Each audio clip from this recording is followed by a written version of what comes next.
រៀនរំលឹកទី30ស្រៈពេញតួអអាអេ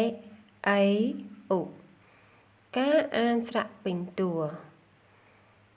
អេអអ៊ូអាអៃអអេអ៊ូអេអ៊ូអៃអៃអាអេអ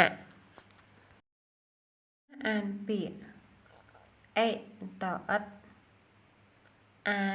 ហោអាហារហាអាហាអេសអីសៃអេសៃអីសអាសានសានអីសានអកៅអៀគារគាអគាអុកអុកញអាញាអុកញ៉ាអាកអាកាសកាអាកាអនៅអាណាកាតគុតអនាគតឧសៈផៅអៀភាឧសៈភា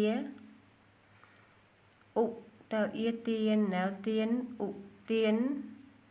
ឧតៅអៀទាហនឹងរៅនឹងណសញ្ញាតនខេតឧទាហរណ៍អីសអូសូរៅសូអីសូអានល្បាអេសៃហោះហើរលើអាកាសអេឥឡូវនេះជំនោរបក់ពីទិសឦសានឧសភាឧទានថាអគាចាស់ណាស់ហើយអត្ថបទខ្លីលោកអុកញ៉ានិងឧសភាឧសភាជាកុមារអនាថាមកពីទិសឦសានលោកអុកញ៉ាបានជួបឧសភាលោកអុកញ៉ាអាណិតឧសភាដែលកំពុងឥតអាហារលោកអុកញ៉ាបានយកឧសភាមកថែទាំបីបាច់ឥឡូវនេះឧសភាខិតខំតស៊ូរៀនយកចំណេះលោកអុកញ៉ាថាអតីតកាលរបស់ឧសភាជូរចត់